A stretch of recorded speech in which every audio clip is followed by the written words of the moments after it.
Halo guys, kembali lagi bersama saya Anonim. Pada video kali ini, saya akan membahas salah satu film horor yang berjudul Charlie's Farm. Dan sebelum mulai, saya tidak bosan untuk mengingatkan kalau video ini penuh dengan spoiler. Jadi, buat kalian yang mau nonton filmnya secara langsung bisa stop video ini. Oke lah kalau begitu, langsung aja kita mulai. Skuy! Film diawali dengan memperlihatkan dua orang backpacker yang sedang terjebak di sebuah rumah. Kalau dilihat dari kondisinya, situasi di rumah ini benar-benar terasa mencekam. Enggak dari itu, pria yang tidak diketahui namanya langsung dihajar pakai golok sampai-sampai kepalanya lepas. Begitu juga halnya dengan si wanita yang pasti tewas tanpa ampun. Kemudian kita diperlihatkan pasangan suami istri bernama Johnny dan juga Meredith. Mereka berdua merupakan pasangan psikopat sekaligus kanibal yang terkenal pada tahun 1980-an. Mereka juga mempunyai keturunan yang dimana terlahir seorang anak laki-laki bernama Charlie. Di dalam rumahnya terlihat ada seorang wanita yang sedang diikat di atas kasur. Ternyata wanita ini merupakan salah satu dari 3 backpacker yang mengunjungi lokasi ini. Sedangkan kedua temannya adalah 2 orang sebelumnya yang sudah tewas secara mengenaskan. Parahnya lagi, daging dari kedua orang tersebut langsung dimanfaatkan sebagai lauk dan dimakan selayaknya daging konsumsi. Sudah jelas ini adalah hal terakhir bagi wanita itu untuk hidup dan bernafas, yang dimana sebentar lagi ia akan bernasib sama seperti temannya dan dijadikan stok makanan ke dalam kulkas. Sebelum melakukan tindakan sadis itu, Charlie disuruh oleh kedua orang tuanya untuk pergi dan memberi makanan kepada ternak-ternak mereka. Tentu saja memberi makanannya pun menggunakan sisa-sisa daging manusia. Beberapa saat setelahnya, Johnny dan Meredith menyadari ada kedatangan orang-orang di depan rumah mereka. Saat itu juga, Johnny langsung mengambil senjata dan benar saja, ada banyak orang yang datang ke tempat itu. Kerumunan warga ini sengaja datang ke rumah mereka karena banyak sekali laporan mengenai backpacker yang hilang dan tidak lagi terlihat. Ditambah lagi banyak warga yang mencium bau menyengat serta busuk dari halaman rumah mereka. Tanpa banyak omong lagi, salah satu kakek langsung menembak kepala Johnny sampai pecah. Melihat hal itu, Meredith menjadi frustasi dan langsung berlari ke belakang rumah. Para warga pun tidak ingin kehilangan jejak dan sebagian orang langsung mengikuti Meredith yang mencoba kabur. Sedangkan sebagiannya lagi bertugas untuk memeriksa setiap ruangan dari rumah itu. Di dalam kamar terlihat wanita tadi sudah tewas secara tidak layak dan isi perutnya tidak lagi tersisa sedikit pun. Dengan kata lain, ia baru saja dimutilasi untuk dijadikan stok makanan. Di sisi lain, Meredith sengaja menghampiri Charlie yang baru saja selesai memberi makanan kepada ternak. Lalu Meredith dan Charlie sudah tiba di sebuah gudang peralatan milik warga mereka. Meredith berniat untuk menyembunyikan Charlie di dalam gudang ini dengan tujuan agar Charlie tetap selamat tanpa terluka sedikit pun. Alhasil, yang menjadi bulan-bulanan warga hanyalah Meredith sendiri. Mau tidak mau, Charlie terpaksa melihat ibunya yang dipukuli terus-menerus sampai tewas di depan mata. 20 tahun kemudian, kita difokuskan pada kehidupan sekelompok remaja yang terdiri dari cowok berbaju kuning bernama Mick, cowok berbaju putih bernama Jason, dan cewek yang lagi berenang bernama Natasha. Kebetulan mereka bertiga sedang liburan panjang dan sangat bosan berada di rumah. Jadinya Jason mengajak mereka untuk pergi ke suatu tempat, tapi ia tidak tahu pergi kemana. Di tengah-tengah kebingungan itu, Mick memiliki banyak tempat menarik yang bisa saja dijadikan rekomendasi, tapi ia tidak mau apabila menjadi nyamuk bagi Natasha dan juga Jason. Maka dari itu, Natasha sengaja menelpon temannya yang bernama Melanie untuk ikut berlibur. Setelah itu, Mick memberitahu Jason bahwa ia sangat tertarik untuk pergi ke sebuah tempat terkenal yang bernama Charlie's Farm. Ide itu menjadi daya tarik bagi Mick sendiri karena sejak kecil ia sudah sering mendengar mengenai kejadian di Charlie's Farm. Hal itu pun berhasil membuat Jason tertarik dan mereka berdua berencana untuk merahasiakan tujuan itu sampai waktu yang tepat. Apalagi Melanie menerima ajakan Natasha dan ia akan datang pada esok pagi. Saat pagi tiba, mereka pun sudah bersiap-siap dan Melanie terlihat hadir di tempat itu. Seperti biasa, pembicaraan santai sengaja dilakukan untuk meleburkan suasana satu sama lain. Tapi Melanie dan Natasha masih saja penasaran akan kemanakah mereka pergi.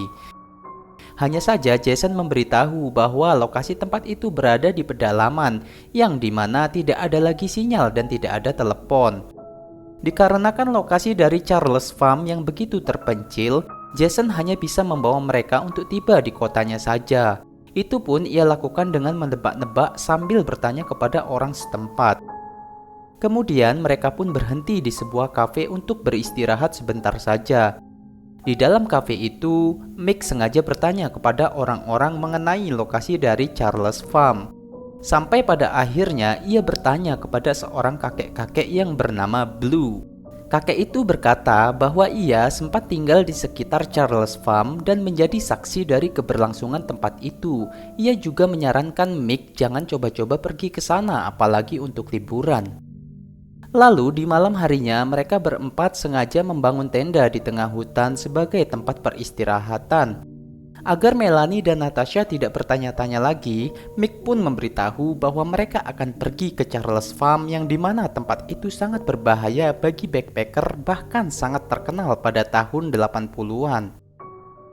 Dari sini Natasha bertanya kenapa tempat itu tidak dibasmi oleh polisi. Seketika itu juga Mick menjawab bahwa polisi saja tidak mau lagi mengganggu tempat itu. Pada pagi hari mereka pun sudah terbangun dan menyiapkan diri untuk bergegas pergi. Perjalanan kembali dilanjutkan dengan arahan dari Tony yang merupakan juara tinju dunia dan kerabat dekat dari Natasha. Saat itu juga Tony berkata bahwa seharusnya mereka tidak pergi ke sana karena tempat itu benar-benar terpencil dan juga tidak terjangkau. Dengan jangkauan sinyal yang mulai hilang-hilangan, Jason langsung bertanya kepada Tony mengenai arah jalan menuju Charles Farm. Pada awalnya, Tony tidak ingin memberitahu lokasinya, tapi Jason memaksa dan berkata bahwa semua akan baik-baik saja. Di sisi lain, Natasha berkata bahwa Tony merupakan anak motor yang sangat mengetahui lokasi-lokasi terpencil. Setelah Jason berhasil mendapatkan arahan dari Tony, mereka pun pada akhirnya sudah tiba di gerbang Charles Farm. Hanya saja mobil tidak akan bisa masuk karena pintu gerbang itu sudah digembok dari berbagai sisi. Lalu mereka pun memutuskan untuk memanjat pagar dan berjalan kaki sambil menyusuri lokasi ini. Awalnya saya kira dari pagar itu bakal langsung ketemu Charles Farm. Tapi ternyata rumah itu berada di posisi yang benar-benar jauh dan dipagari lagi dengan kawat. Tanpa ragu, mereka sangat yakin untuk menginap di rumah itu pada malam ini. Gak lama dari itu, Melanie yang berada di suatu ruangan bersama Mick malah menemukan sebuah boneka beruang yang sudah begitu kotor. Namun Melanie malah tertarik dengan boneka itu dan menyimpannya di dalam tas. Saat malam tiba, mereka makan malam terlebih dahulu menggunakan snack yang sudah mereka bawa dari rumah. Setelah kekenyangan, mereka semua pun bersiap-siap untuk tidur dan mengisi tenaga untuk esok hari. Di tengah malam, Melanie terbangun dari tidurnya dan ia melihat seorang pria dengan tubuh yang begitu besar. Tapi ia pun malah tertidur lagi dan pria itu terlihat menghampirinya. Ketika pagi hari, Mick melihat dua orang backpacker yang sedang menuju ke rumah ini.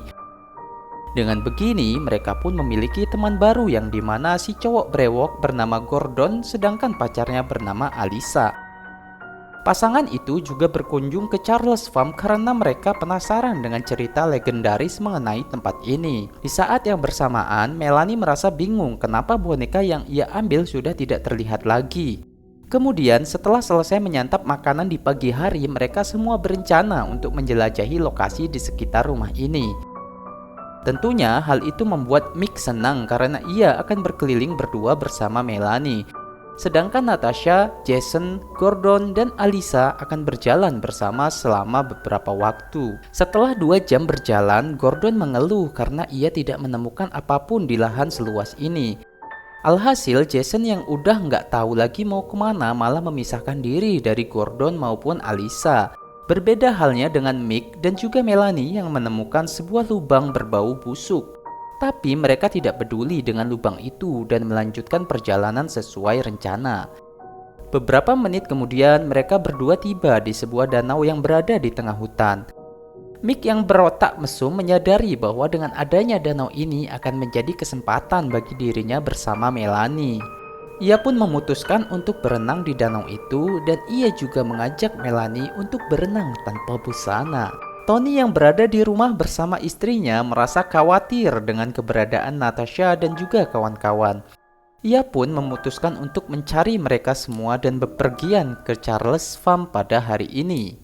Di saat yang bersamaan, Gordon dan Annalisa menemukan sebuah tempat yang terlihat seperti gudang. Bahkan tempat itu juga sudah digembok yang tentunya mempunyai maksud tersendiri. Di sisi lain, Jason dan Natasha menemukan sebuah rumah yang tidak tahu punya siapa. Di dalam ladang yang sebegini luas, Jason pun nekat untuk masuk ke rumah itu. Kembali lagi ke Gordon dan Annalisa yang mengitari tempat tersebut, menemukan sebuah kapak yang menarik perhatian Gordon. Saat itu juga Gordon bersama Elisa langsung masuk tanpa ragu dengan rasa penasaran yang sangat tinggi. Di dalam ruangan itu mereka hanya menemukan sebuah traktor dan juga tempat tidur yang terlihat baru dipakai. Penemuan kedua barang tersebut membuat rasa penasaran mereka langsung hilang dan Gordon pun memutuskan untuk pergi dari rumah itu. Namun tiba-tiba saat ingin keluar ia malah dihajar dengan kapak oleh seorang pria yang begitu besar. Udah dipastikan Gordon langsung tewas di tempat dan Elisa tidak bisa lagi pergi kemana-mana. Pria berpostur besar yang terlihat mengerikan sudah dipastikan merupakan Charlie yang bersembunyi selama bertahun-tahun. Di dalam tempat ini ia terus mencari keberadaan Elisa dan ia pun berhasil menemukannya sedang bersembunyi. Elisa yang mencoba untuk melawan tidak bisa lagi berbuat banyak ketika kepalanya dibenturkan ke bodi traktor. Tidak sampai di situ, Elisa yang tidak lagi sadarkan diri malah diletakkan di atas tanah. Ternyata Charlie berniat untuk menggilas kepala Elisa dengan roda traktor. Bisa kalian lihat sendiri, kepala Elisa langsung pecah tidak karuan di dalam gudang itu. Sementara itu, Mick yang sudah gak tahan lagi melihat Melanie langsung mengajaknya nempel-nempel di dalam danau. Namun, Melanie langsung kehilangan fokus ketika ia melihat Charlie berada di tepi danau itu. Saat itu juga, Mick tidak tahu bahwa pria tersebut adalah Charlie dan ia pun langsung menghampirinya tanpa menggunakan busana sama sekali. Alhasil, burungnya Mick langsung ditebas begitu aja. Dan parahnya lagi, burungnya Mick yang udah lepas malah diambil dan dicekokin ke mulutnya sendiri. Melanie pun yang melihat hal itu langsung lari sekencang-kencangnya sambil diperhatikan oleh Charlie. Charlie yang melihat mangsa empuk di depan matanya juga bersiap diri untuk adu sprint pada saat itu. Sudah jelas Melanie gak bisa berbuat banyak lagi dan nyawanya pun terancam di tangan Charlie. Seperti yang kalian lihat betapa sadisnya Charlie ketika ia menarik rahang Melanie sampai lepas dari engselnya. Singkat cerita, scene pun kembali memperlihatkan Natasha yang masih menunggu Jason di luar rumah. Ditambah lagi, Tony sudah sampai di Charles Farm dan terus mencari keberadaan Natasha. Natasha yang mulai memasuki rumah tersebut terus memanggil nama Jason yang tidak terlihat sampai sekarang. Gak lama dari itu, ada suara langkah kaki dari luar ruangan yang terdengar begitu keras. Benar saja, ternyata itu adalah Charlie yang mendengar teriakan Natasha. Saat ada kesempatan kabur, mereka pun langsung mencoba untuk lari, tapi malahan mereka makin ketakutan. Saat itu juga, Tony baru masuk ke rumah itu dan ia mengira bahwa Jason sudah berada di hadapannya. Padahal orang tersebut adalah Charlie yang sedang membawa sebuah golok di depan matanya sendiri. Ketika Tony sadar bahwa itu bukanlah Jason, ia pun menantang Charlie untuk berduel dengan tangan kosong. Secara Tony merupakan juara tinju dunia pada saat itu dan seketika itu juga mereka langsung buy-one secara jantan. Hanya saja Charlie tidak butuh banyak pukulan untuk membuat Tony tepar dalam seketika. Bahkan Tony sudah mendapatkan bantuan dari Jason, tapi ujung-ujungnya Jason juga harus tewas di depan mata Natasha. Kini yang tersisa hanyalah Natasha seorang diri dan ia pun berlari menghindari kejaran Charlie. Bayangin aja kalau kalian berada di posisi Natasha yang udah gak bisa kemana-mana lagi. Kemudian Natasha terbangun di dalam sebuah kandang yang terbuat dari papan kayu. Setelah menyadari bahwa ia masih belum lolos, ia pun sesegera mungkin mencoba kabur dari tempat yang mengerikan ini. Saat ia harus berusaha untuk mencari jalan keluar, ia malah menemukan boneka beruang yang dicari-cari oleh Melanie. Tidak hanya boneka, bahkan tumpukan-tumpukan mayat juga berada di tempat itu. Sialnya, Charlie yang udah tiba di tempat yang sama langsung menyadari bahwa Natasha tidak berada lagi di kandang kayunya. Nggak perlu berlama-lama, Natasha yang melihat ada kesempatan langsung memanfaatkan situasi untuk kabur. Tapi ternyata saat Natasha sedang menaiki tangga, ia mendapatkan sebuah pertolongan dari seorang kakek-kakek. Ya, lebih tepatnya kakek ini adalah kakek yang bernama Blue ketika mereka berada di sebuah kafe. Dengan kata lain, perkataan Blue yang berkata bahwa ia pernah menjadi saksi dari keberlangsungan Charlie's Farm sudah terbukti di awal film yang memperlihatkan dirinya sedang menembak Johnny pada tahun 1980-an. Lalu saat itu juga Natasha mencoba kabur bersama Blue yang tidak sengaja menemuinya. Namun naasnya, Blue harus tewas di tempat itu karena terkena lemparan golok dari Charlie. Dalam situasi seperti ini, Natasha malah ditantang oleh Charlie untuk kabur terlebih dahulu. Hebatnya, Natasha nggak mau nurutin perintah Charlie dan ia memberanikan diri untuk mengambil senjata milik si kakek. Ya, pada akhirnya Charlie pun harus terkena sebuah tembakan tepat di dadanya dan tanpa berlama-lama Natasha langsung berlari ke mobil si kakek.